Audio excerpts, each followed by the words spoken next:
America. I'm Mark Levin. This is Levin TV on your CRTV television network. CR, Conservative Review TV. Really the only out-of-the-closet conservative TV that's in existence. Donald Trump yesterday, he traveled to Wisconsin, and he promoted Buy American. Buy American, hire American. Buy American, hire American. Sounds pretty good, don't you think? Yes, it sounds patriotic, doesn't it?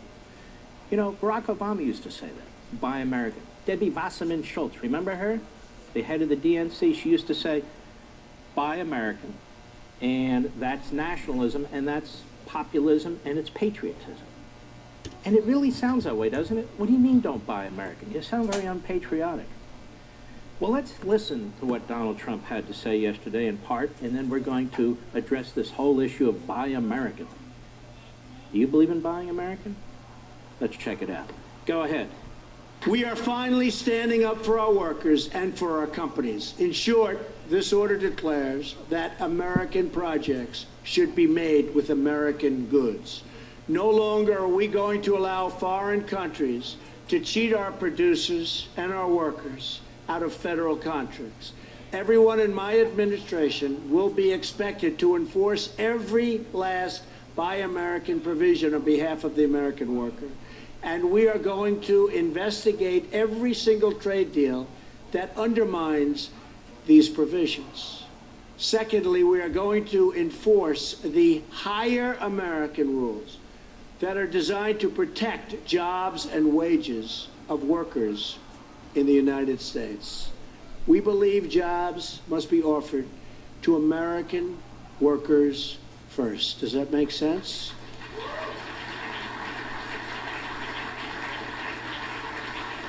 Right now, widespread abuse in our immigration system is allowing American workers of all backgrounds to be replaced by workers brought in from other countries to fill the same job for sometimes less pay. Let's stop right here.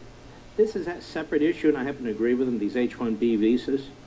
The law requires, when this law was put in place, long before Donald Trump was even a candidate, you have to try your very best to hire an American for a job, a high-skilled job, before you can use this visa, this H-1B visa, and bring in engineers and scientists and so forth and so on from other countries. I don't have a problem with that. It's really a minuscule number of employees that we're talking about, but what's right is right. That's federal law. If you don't agree with it, you change federal law. But under that H-1B visa, that's the requirement. And you do have a lot of companies in this country that don't comply with it. What they do is basically say, okay, I can get somebody cheaper and therefore I'm going to fire XYZ. And this guy you bring in some cases, like with Disney and so on, they were actually being trained by the person that they were going to fire. So if you oppose our immigration laws, you change our immigration laws. But that's the law. But my focus is on this Buy American stuff. You agree with Buy American? You agree with hiring Americans first, apart from the immigration? Let's go to the next cut. This is the president talking about Buy American and his order. It's America first. You better believe it. Go right ahead. In just a few moments, I will be signing a Buy American and Hire American executive order. You haven't heard about that in a long time in this country. With this action... Wait. Actually, we had. This has been going on since the 1930s. The original Buy American statute was passed by the Republican Congress and signed by Herbert Hoover in the 1930s. It was part of an entire protectionist tariff package. And the idea then, they didn't have a lot of experience with massive protectionism and so forth, was the country was in a very desperate situation, a growing recession, moving into a depression. And so the idea back then was, okay, we're going to protect everything in our borders, we're going to create American jobs, we're going to use American businesses and so forth and so on. As a consequence of that, the rest of the world did the same thing. You know what they said? Okay, well, we'll do that too. We'll do that to America, and we'll do that for ourselves. What happened? First, the farmers went broke, because we are a net exporter of agricultural goods, even back then.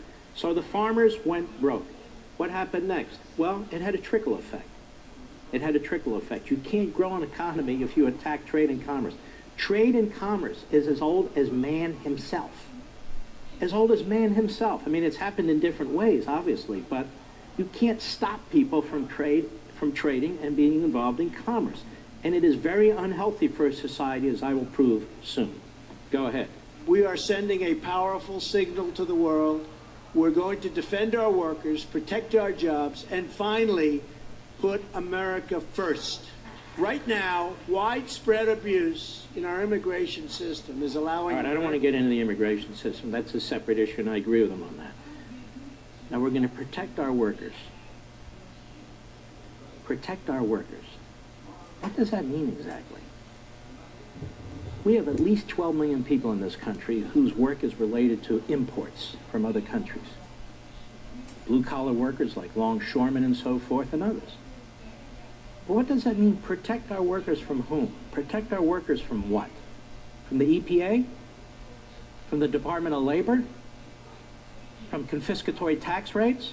From out-of-control regulations? From big unions? What are we going to protect our workers from? I mean, we have to protect our workers from the federal government more than we do any other country on the face of the earth, quite frankly. The federal government, with its rules and its taxes, takes more income away and more opportunities away from Americans in our own country than any other country does. I mean, no country even has an economy that's close to the size of our economy. Take a look at Russia. Russia's economy is about 1/4, 1/5 of our economy. China's is about 1/2 of our economy, and so forth. But when we say buy American, buy American, I want you to look at your pencil. You have a pencil? People still use pencils. You go to Walmart, or you go to your grocery store, or wherever you go, Office Depot, Staples, and you buy a package of pencils, and it says made in America. Are they made in America? Well, you remember this movie I played for you? It's only a few minutes. I want to play it again, because I want to use it as a foundation to go even further. iPencil. Check it out. Go.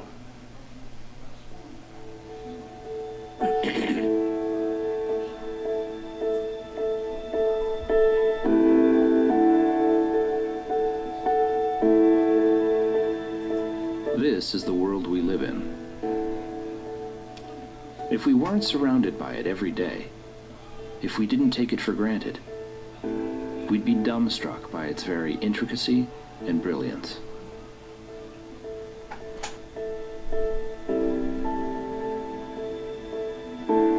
This is an ordinary, familiar wooden pencil. You might think a pencil is simple. Chances are you've been using one since before you could even read or write. But just because it's familiar doesn't mean it's simple. In fact, it's complicated, elaborate, beautiful, elegant. Its very existence is too improbable for any one person to truly comprehend. These are the basic materials that go into a pencil: graphite, cedar, metal, and rubber. But if you had all the elements of a pencil right in front of you, could you make a pencil? It's not as easy as you might think. In fact, no single person on the face of the earth could do it without the help of countless others. And this is the key to understanding the world.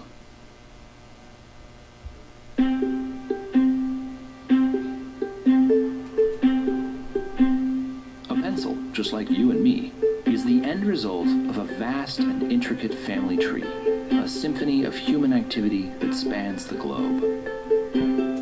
Through their work and knowledge, a vast number of people have had a hand in making this simple pencil. Unlike your family tree, this one begins with an actual tree. The most immediate ancestor of the pencil is a cedar tree in the Pacific Northwest. But the loggers who harvest the timber are also its ancestors. And these men don't work alone. They, in turn, are assisted by the people and industries that produce the saws, rope, and countless other tools that they use. These are also the ancestors of our pencil. As is the waitress at a nearby diner who sells the loggers' lunch, to say nothing of the thousands of people involved in producing that simple midday meal. Across time and space, the web grows. Consider the roads, trucks, ships, communication systems, and the people who design, build, and maintain them. All of them are necessary to bring the lumber to the mills mills and the slat factories that process them, all of them are also the ancestors of the pencil. And even with the work of all these people, so far all we have is a stained wooden slat, a naked half of a wooden body of a pencil. But its family tree is larger and more extensive. The graphite is mined in China and Sri Lanka. At the pencil factory, it's mixed with clay and heat and other materials before it's extruded, dried, and baked in a kiln. People from different continents, different cultures, cooperate to bring these materials together with waxes and kilns and equipment from across the world. These too are the ancestors of the pencil. And the same is true of the eraser. With ingredients from around the world, it's the end result of a similarly complex and exotic branch of the family tree. As is the ferrule, the metal band made from material that is mined, refined, and shipped from all over the world. Each part of the pencil is the result of the collaboration and cooperation of millions of people. Together, they form a process that is constantly changing and adapting. A change in the availability or cost of material from one place might make another source more desirable, and the process changes and adapts fluidly. And there is a fact that's still more astounding.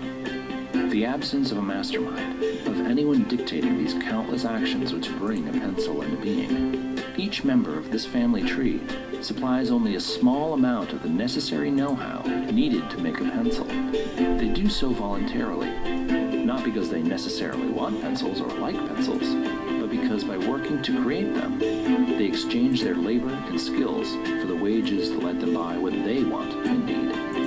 What you're seeing is the market at work. The spontaneous configuration of creative human energies, of millions of people with their various skills and talents, organizing voluntarily in response to human necessity and desire, as if led by an invisible hand to promote an end which was no part of the intention. Every second we are alive, we benefit from the products of voluntary, spontaneous cooperation. This is the modern world. It's miraculous, it's intricate, and it gets better every day, so long as people are free to interact with each other. If we can leave the creative energies of humankind uninhibited, there's no limit to what we can accomplish.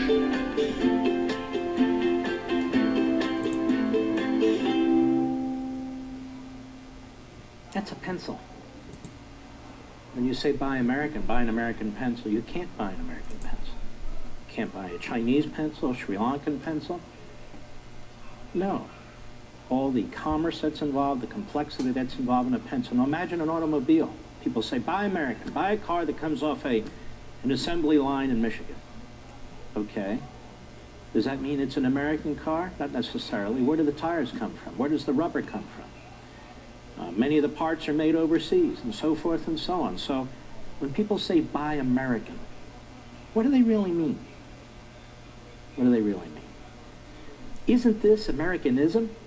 Capitalism, private property rights, free enterprise, market competition, innovation, productivity? That's what we mean, don't we, when we talk about Americanism? Not protecting certain industries. Why is it that the current administration talks about compelling pharmaceutical companies to drive down their prices? But when it comes to steel companies, they want to maintain artificially higher prices. And we have more tariffs on steel for a longer period of time than really any other product I can think of. Why are certain industries given the attention of the administration to protect, certain jobs to protect, and others, no attention is paid to them whatsoever? It has more to do with politics and the Electoral College map than it does anything else. That's why you see the president going into Wisconsin yesterday talking about buy American. Or he may go into Michigan, or he may go into Pennsylvania, because it has an appeal, particularly with these states that have a high percentage and per capita of union workers, with the AFL-CIO and the Teamsters. So it has more to do about politics and government control and government manipulation and government management than it does about economics and buy American and what's in the best interests of Americans. Now, I will continue on this point. I want you to listen to an excellent soundbite from a Hillsdale College professor who builds on this iPencil theme. Go right ahead. Leonard Read in 1950 wrote an article called iPencil, which became rather famous. In it, he points out all the coordination that's required for a pencil to be made, and how markets solve the problems of getting lumber from the Pacific Northwest and rubber from Malaysia and all the parts of a pencil assembled. Milton Friedman also spoke of this in his book and his television series, Free to Choose. And it's interesting to know that Adam Smith wrote much the same thing about a woolen coat in Wealth of Nations in 1776. Now, Read and Smith point out that a market is able to bring together producers of all sorts of parts and allow those parts to be assembled into a product that, in the case of a pencil, is so inexpensive, we don't even know how much a pencil costs. If you open up your drawer, there are pencils. They're sort of like manna from heaven. They just show up. You can't even remember that you bought them. That's how inexpensive they are. It is truly amazing. But I want to go beyond this, to not only notice all the coordination that happened, but how markets work to solve what is called the information problem.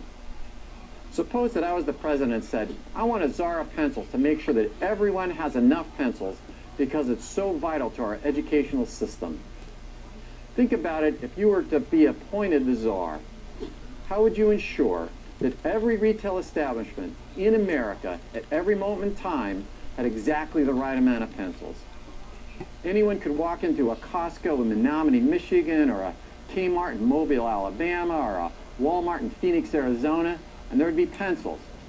There won't be boxes and boxes and shelves of pencils, but exactly the right amount of pencils.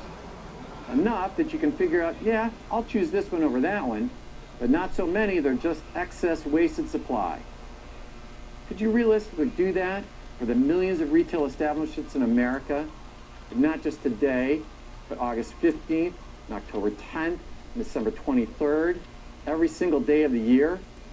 Your intuition is, no, I probably couldn't do that. And you'd be correct. But what's interesting to notice is that the market does, in fact, do that. Every day we'll wake up and there'll be exactly the right amount of pencils, and exactly the right amount of Starbucks coffee, and exactly the right amount of peanuts, exactly the right amount of everything. You'll be able to find a vast array of goods in a town as small as Hillsdale and a city as large as New York City. Yep. You think about, we've done shows on Venezuela and so forth.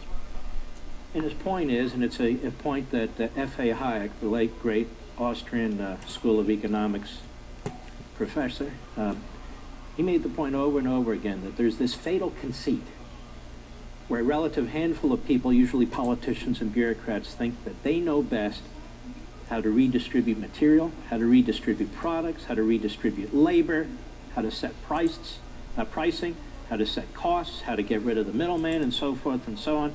And what they create is Venezuela, which is a completely deteriorating, degrading society. Civil society is dead. And what happens when that happens? You have a brutal, centralized government, a police state that steps in to make decisions about who gets what. And of course, the police state operators themselves get extremely wealthy. And we've seen this time and time and time again, unfortunately. Now, you've heard this phrase, spontaneous order. Spontaneous order. Among the first to talk about spontaneous order was the great Adam Smith in Wealth of Nations. Others have talked about it too. Spontaneous order. It seems kind of odd. It's spontaneous, yet there's order. It goes to the heart of what we're talking about. When somebody says, buy American and I've signed an executive order, or somebody says, I put tariffs in place to protect American products, or anything of that sort, what they're doing is they are disrupting the natural flow, this spontaneous order, where individual human beings make decisions for themselves and for their families, for their businesses, for their workplace, of how they want to conduct themselves. And you and I, we make so many decisions each day, we can't even keep track of them. We make infinite number of decisions in our lifetime for ourselves and our family.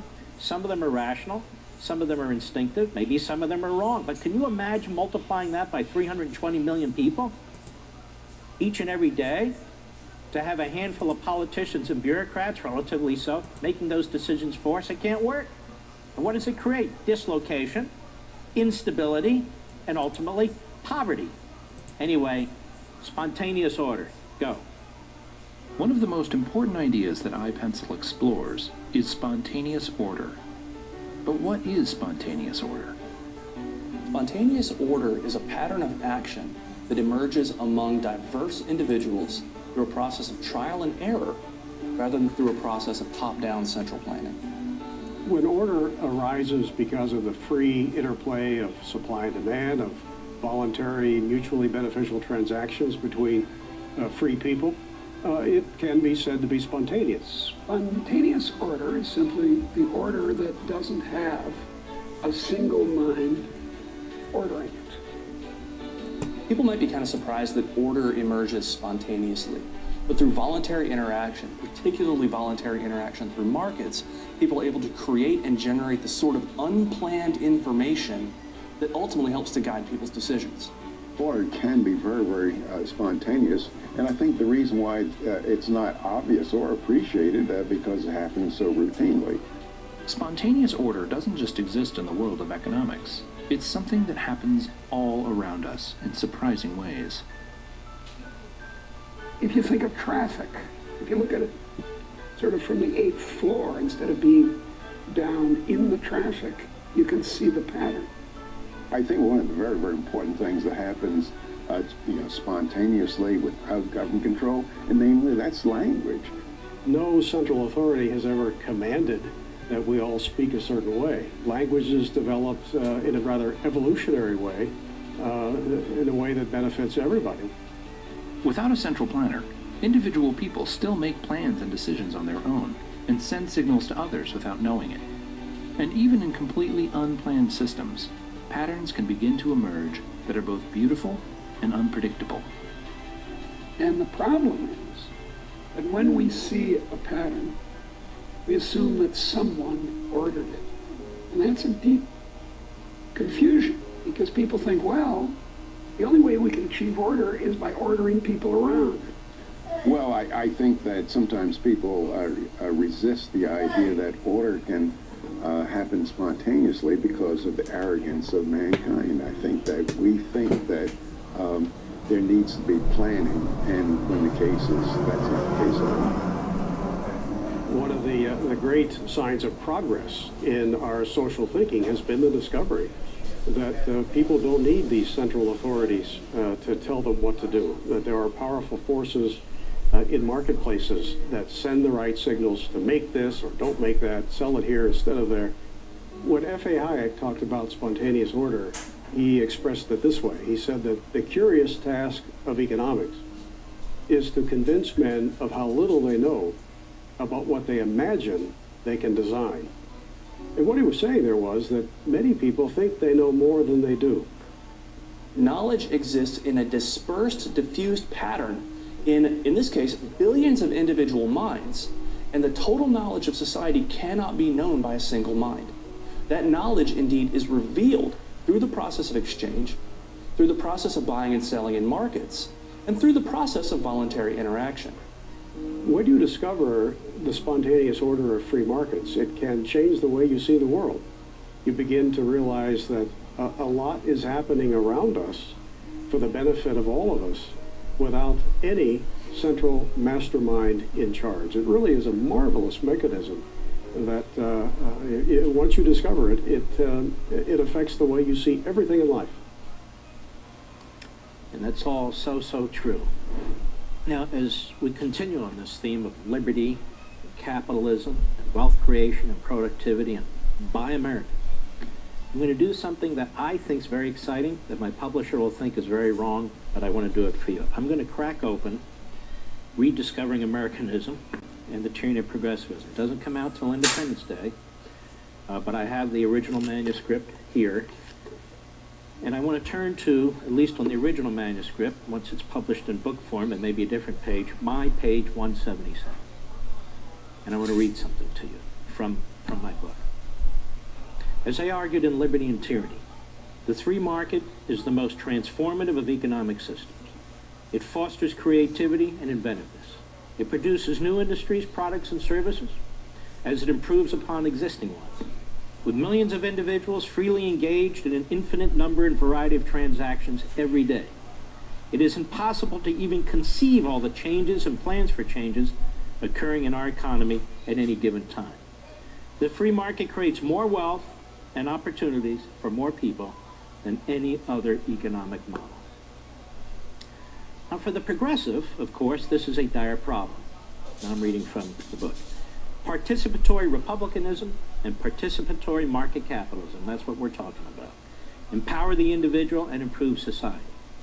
Despite the radical egalitarian and class warfare attacks of the progressives, condemning capitalism as serving mostly the interests of the wealthy and promoting income inequality and social injustice. And by the way, a lot of Republicans sound this way too. When we talk about protectionism and tariffs, the president and some of his advisors take up the same language as the leftists and the progressives with class warfare and so forth. Economist George Reisman, in his treatise on economic capitalism, he called it, succinctly builds an overwhelming case for the case of market capitalism. He writes, industrial civilization has radically increased life expectancy from about 30 years in the mid-18th century to about 75 years today. In the 20th century in the United States, it has increased life expectancy from about 46 years in 1900 to 75 years today. The enormous contribution of industrial civilization, the Industrial Revolution in the 1800s, which continues today, to human life is further illustrated by the fact that the average newborn American child has a greater chance of living to the age of 65 than the average newborn child of a non-industrial society has of living to the age of 5. The marvelous results have come about because of an ever-improving supply of food, clothing, shelter, medical care, and all the conveniences of life, and the progressive reduction in human fatigue and exhaustion. All of this has taken place on a foundation of actual science, technology, capitalism, which have made possible the continuous development and introduction of new and improved products and more efficient methods of production.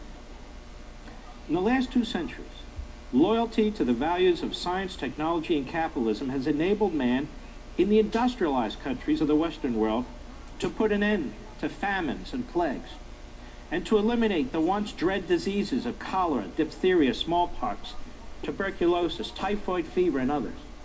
Famine has been ended because industrial civilization has produced the greatest abundance and variety of food in the history of the world, and has created the storage and transportation systems required to bring it to everyone. This same industrial civilization has produced the greatest abundance of clothing and shoes and of housing in the history of the world. And while people in the industrialized countries may be hungry or homeless, it is certain that no one in the industrialized countries needs to be hungry or homeless. Industrial civilization has also produced the iron and steel pipe, the chemical purification and pumping system, and the boilers that enable everyone to have instant access to safe drinking water, hot or cold, every minute of every day. It has produced the sewage systems and the automobiles that have removed filth of human and animal waste from the streets and cities and towns. It has produced the vaccines, antibiotics, and all the other wonder drugs of modern times, along with all kinds of new and improved diagnostic and surgical equipment. It has such accomplishments in the foundations of public health and in medicine, along with improved nutrition, clothing, and shelter, that have put an end to plagues and radically reduced the incidence of almost every type of disease. As a result of industrialized civilization, not only do billions more people survive, but in the advanced countries, they do so on a level far exceeding that of kings and emperors in all previous ages, on a level that just a few generations ago would have been regarded as possible only in the world of science fiction. With the turn of a key, the push of a button, the touch of a steering wheel, they drive along highways in wondrous machines at 60 miles an hour. With the flick of a switch, they light a room in the middle of darkness. With the touch of a button, they watch events taking place 10,000 miles away. With the touch of a few other buttons, they talk to other people across town or across the world. They even fly through the air at 600 miles per hour, 40,000 feet up, watching movies and sipping martinis in air-conditioned comfort as they do so.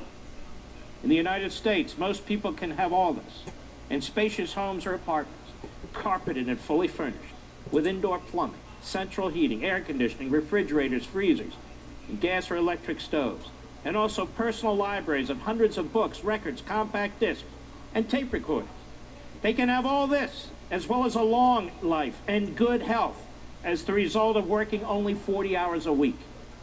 The achievement of this marvelous state of affairs has been made possible by the use of ever-improved machinery and equipment, which has been the focal point of scientific and technological progress. The use of this ever-improved machinery and equipment is what has enabled human beings to accomplish ever greater results with the application of less and less muscular exertion. When you walk through a supermarket or a grocery store, This is the bronze outdoor you see solar-powered shelf mini after LED shelf deck after light shelf from of Moonrays. products. This light is designed to add light You and have extra enormous security choices. for your outdoor walkways and I deck don't care if areas. it's detergents It's and made of soaps, plastic with a rubbed various kinds bronze of finish. meats and fish. Since the light source is LED, if you have a it's dietary energy issue efficient. or a health issue, it uses a it's all rechargeable battery, there. and the sun's rays Over-the-counter provide drugs 6 like to 8 hours of not only light the world with a has full never seen, battery the world, charge, except and for us, doesn't automatically even comes have. on at dusk. It easily You mounts go to out any of the flat parking lot, surface you with see one only a vehicle few after included another. screws, So many different and kinds doesn't of vehicles, require you can't any even cutting tell into your how deck many or different kinds walls. of vehicles you have. The bronze Some outdoor made on solar-powered assembly mini lines LED in deck America, light from some made on assembly lines overseas, all of them containing material from all over the world, from the tires to the metal to the electronics and everything else. It's a wondrous, wondrous system, isn't it? Now, I'm 30 minutes into the program. We started with Buy American. Buy American. What's American, ladies and gentlemen, is free market capitalism. Is it perfect? No, nothing is perfect. But it's the most perfect system because it involves competition. It involves individual decision-making. It involves as little government as possible, except to uphold the laws and to make sure the rules are followed. Now, when Trump gives you protectionism, Canada blocks milk exports. This is a piece in today's Conservative Review. It's actually quite good, by Logan Albright. I am, as you know, editor-in-chief there. I have to announce that just to show, that I reveal it. Not that I'm patting myself on the back. These guys do a great job over there. But other countries notice, when we become protectionist, they become protectionist. Perfect example. When Trump gives you protectionism, Canada blocks your milk exports. What's this all about? Well, he writes, President Trump has not only been shy, has not been shy about expressing his attitude toward foreign trade throughout the campaign, as well as after assuming office. He has repeatedly argued that it is better to buy American goods rather than imported ones, and has criticized the North American Free Trade Agreement as a bad deal for Americans. In light of this, it's hard not to feel a sense of irony that the latest news from the dairy sector. A new policy from Canada allows that country to block imported dairy products from America, particularly milk that has been heavily filtered.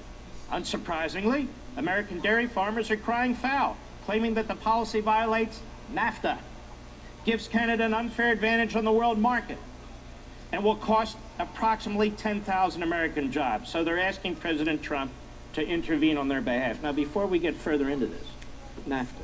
What is NAFTA? The North American Free Trade Agreement. Terrible, isn't it? It's killing American jobs and causing American businesses to go overseas, right? No, wrong.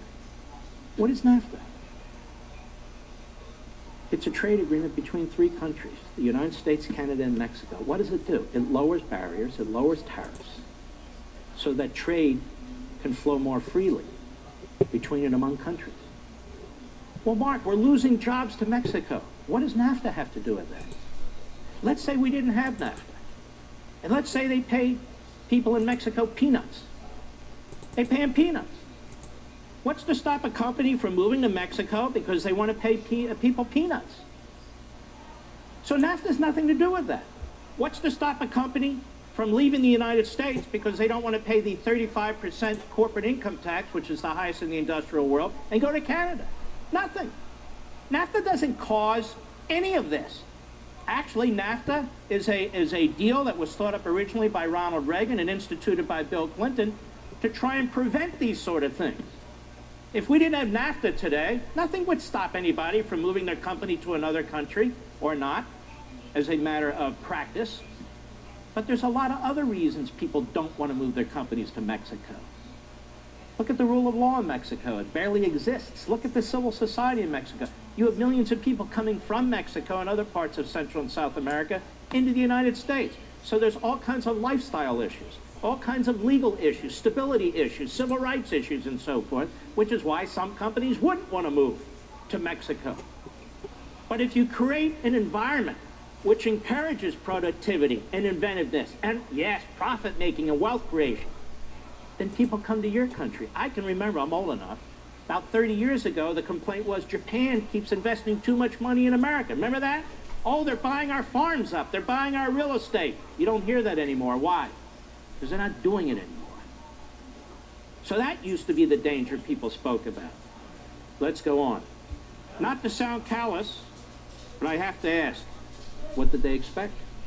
When the policy set forth by the President of the United States is one that demonizes trade with other countries, derides our trade agreements as worthless, and conceives of global economics as a zero-sum competition with winners and losers, can you really be surprised when other countries react in the same way? If Trump has no regard for NAFTA, why should Canada? If buying Canadian imports is bad for America, why is buying American imports any better for Canada? This is one of the reasons why protectionism is so dangerous. It not only harms the domestic economy, but it sends a signal to every other country that it is us or them. And if they want to keep up, they had better be at least as aggressive as we are. This is how trade wars start. And if it's allowed to get out of hand, pretty soon nobody's trading with anybody, with each country becoming its own isolationist island. Canada's decision to block American milk products does hurt our farmers. It also hurts Canadian citizens who will be burdened with fewer choices and higher prices. But it would be hypocritical for Trump to complain about this practice when it is the mirror image of what he has spent the last 2 years loudly promoting.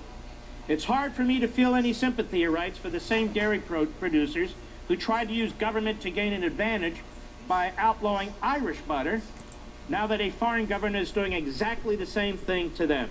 Not so fun when the shoe's on the other foot, is it?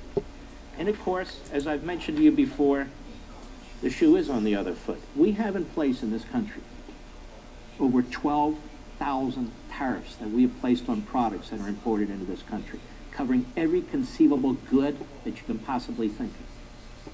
Over 12,000 tariffs. I'm so sick of hearing, okay, free markets don't work.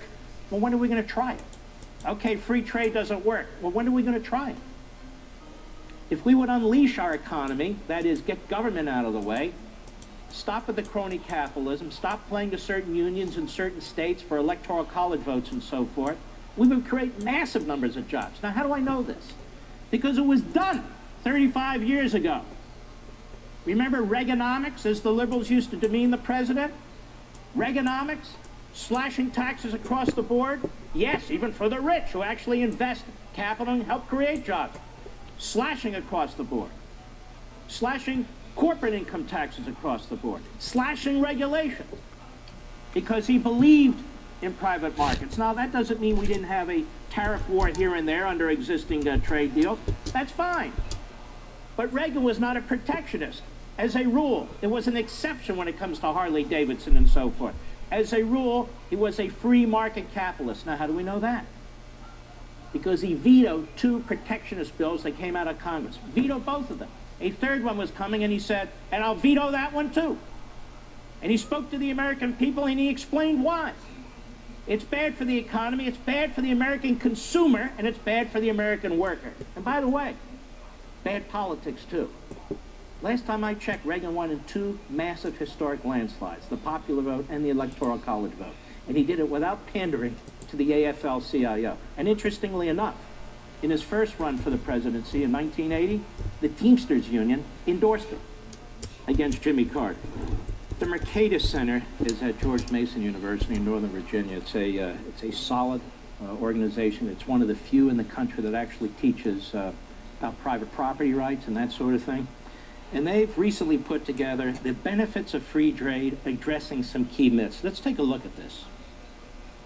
Let me step over here briefly. The truths about free trade. Free trade increases prosperity for Americans and the citizens of all participating nations by allowing consumers to buy more, better quality products at lower prices. And I should emphasize this, at lower prices. Tariffs drive up the price of everything. Protectionism drives up the price of everything. When somebody says buy American, I must ask you, look around your house, look at your automobile, look at what you're wearing, look at the lunchbox your kids have and so forth.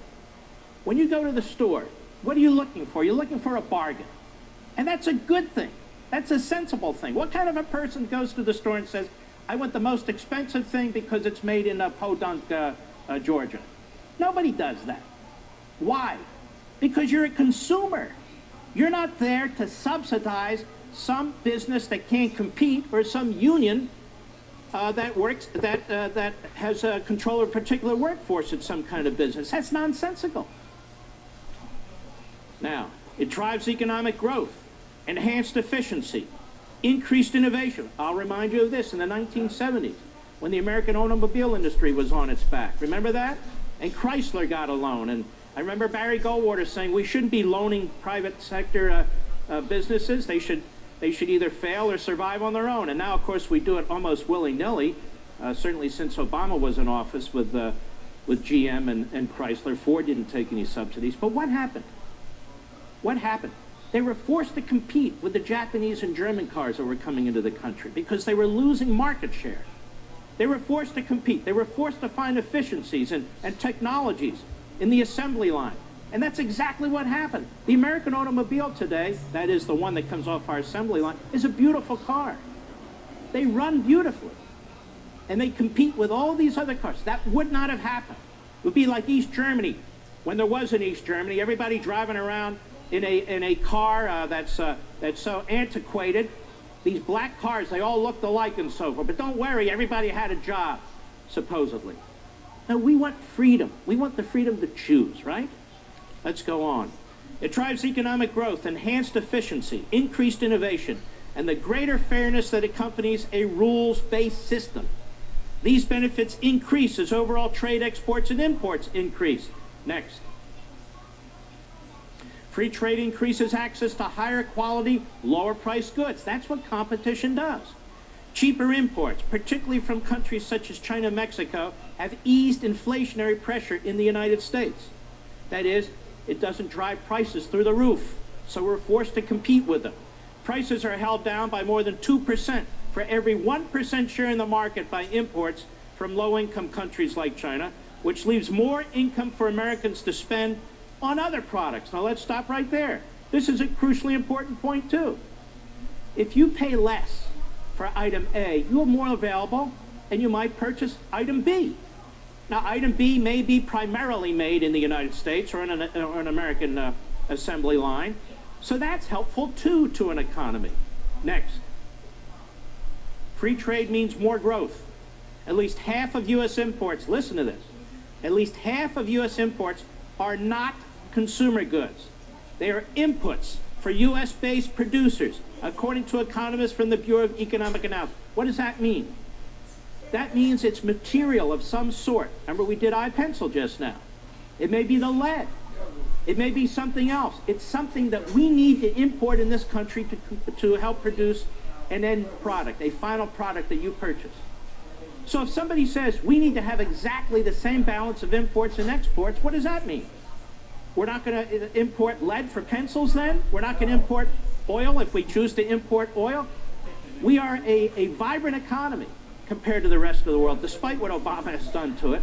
But we are a vibrant economy, the most vibrant economy and the biggest on the face of the earth. We need to import some things in order to make other things, like pencils.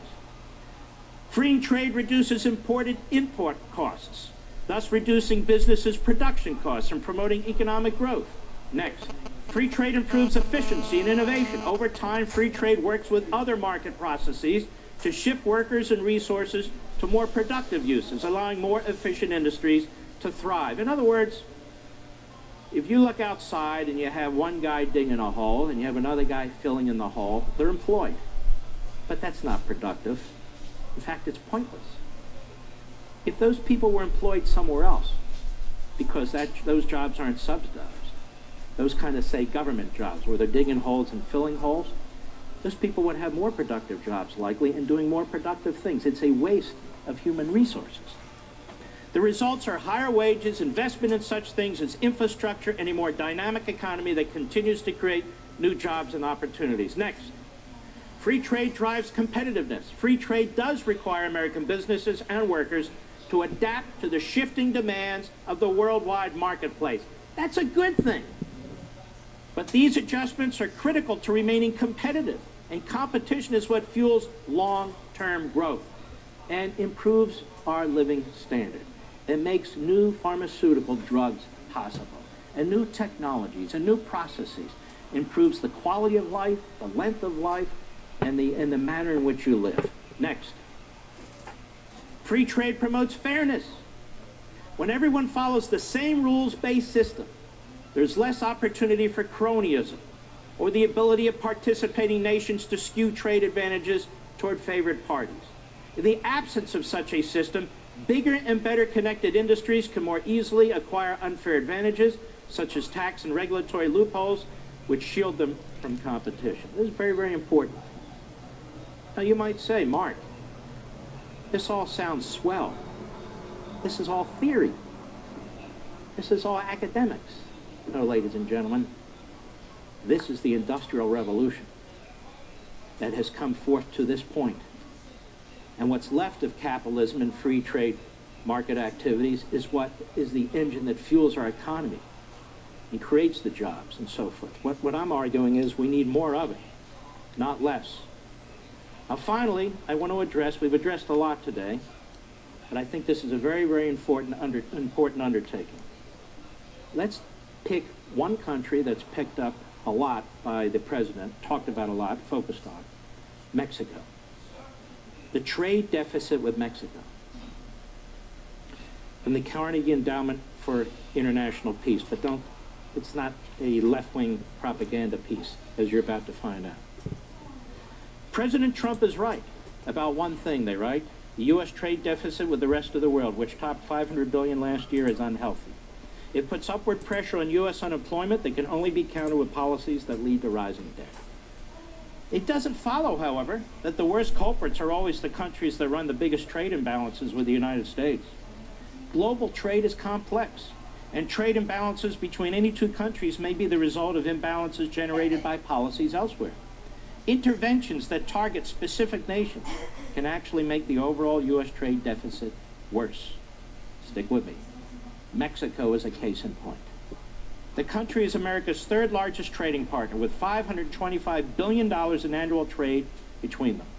It exports goods to the U.S. worth nearly $63 billion more than it imports. Only 3 other countries run larger surpluses with the U.S., making Mexico an obvious target for the Trump administration. The headline number, however, doesn't fully tell the story.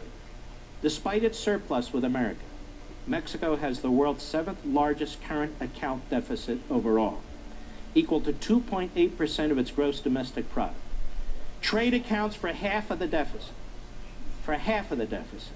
Countries with current account deficits invest more than they save and must fund the difference with capital, foreign capital. Mexico is thus a net importer of capital. Compare this with China's $347 billion bilateral surplus with the U.S., Japan's $69 billion, and Germany's $65 billion. All 3 of these trade surpluses are only part of the larger surpluses each country runs with the whole world. Countries with trade surpluses, of course, must export the excess savings that they are unable to invest domestically. In other words, they can only consume and digest so much of the capital inflow. So what do they do with it? What do they do with that capital inflow? Making these 3 also the world's 3 largest net exporters of capital, at $293 billion, $138 billion, and $285 billion respectively. In other words, they can't spend all those American dollars in those countries. Their economies aren't big enough, and their economies aren't good enough. So what do? They have to invest overseas. Where do they invest? In places like the United States. In places like the United States. In other words, some of the money comes home. Their high savings rates reflect low consumption levels in each country as a share of GDP. Consumption is weak, in turn, because ordinary households retain disproportionately low GDP shares relative to government, businesses, and the wealthy, because their own consumers cannot absorb all these nations that all these nations produce. They must export their excess production, along with their excess capital, into a world reluctant to take either. Countries can limit their vulnerability to these excesses by directly or indirectly restricting capital inflows. But America, with its deep and flexible financial markets, imposes no capital barriers, making it the automatic shock absorber for the world's excess savings. Nearly half of the world's net capital exports flow into the United States. The only way to accommodate all this money is by running persistent trade deficits. Most economists misunderstand the relationship between trade and capital flows, perhaps because for most of history it was much simpler. In the past, trade between two countries mainly reflected differences in the production costs. Capital flowed between them mostly to balance imports and exports. In other words, trade determined the direction of net capital flows. No longer. Capital flows, money, have grown many times larger than trade flows, with merchandise trade accounting for just over 1% of daily foreign exchange changing volume, according to the UN Conference on Trade and Development. Unlike China, Japan, or Germany, Mexico doesn't export capital or run trade surpluses with the rest of the world. Instead, it absorbs excess capital savings in manufactured products, just as America does. Mexico's large bilateral trade surplus with its northern neighbor is mainly a consequence of the logistical convenience of a shared border. Japan, for instance, might directly export excess savings to the U.S. and indirectly export excess production in the form of intermediate goods shipped to several countries in the value chain, including Mexico, which in turn trade surpluses with the United States. All right, what's all this gobbledygook mean? Let me put it in plain English. I'll put it in my plain English. The trade deficit is not really something that is of a monumental priority above everything else. Milton Friedman used to talk about this. I have talked about this. When you have a trade deficit, you need to look at it in two ways. Obviously, you're importing more than you're exporting. But what are you importing? Are you importing just automobiles? No. What are you importing? You're importing the things that are necessary to make automobiles. Or you're importing certain types of foodstuffs. Or you're importing something necessary for Silicon Valley to exist and to create computers and disk drives and all these other things. So it doesn't mean that we're importing 2 cars for every 1 car we export, whether we are or not. It's complex. It's an economic matter. That is, all kinds of things are being imported into the United States and all kinds of things are being exported into the United States. For example, we are a net surplus exporter of agricultural products to the world. We're a net surplus exporter of coal to the world. But we're importing other things. We're the net increased recipient. That's number one. Number two, when people talk about trade deficits, as we just learned from this article, they almost never talk about capital inflow. As I was talking about several decades ago, Japan would send money into this country, buy real estate, buy farms. China's buying parts of Hollywood now, you'll see that, and they're buying buildings in New York City and so forth. Capital inflow is a good thing. Capital inflow creates more jobs in this country. It provides more capital for our banks to lend to more people, more capital for companies to invest and so forth. So that's a good thing. So when we're talking about trade deficits, it really matters what we're talking about. So when somebody, my God, we have a $600 billion trade deficit. Well, that seems awfully high. But you need to scratch the surface and ask yourself, well, what's that all about? And if we had an absolute balance or close to a balance, wouldn't we be poor? That means countries aren't investing their capital in the United States, and that means we aren't importing a whole lot of stuff in order to make end products that you want and that you use. Well, I hope this is helpful today. I know I've stuffed a lot of college course-related material into a 1-hour program. But I think it's necessary, because when we talk about Buy American or protectionism or Hire American, in the end, it destroys American jobs, it destroys American industries, and it destroys American families. What we need is a vibrant, robust economy. Less federal government, more economic liberty, more independent decision-making, and more competition. That's what we need. That's it.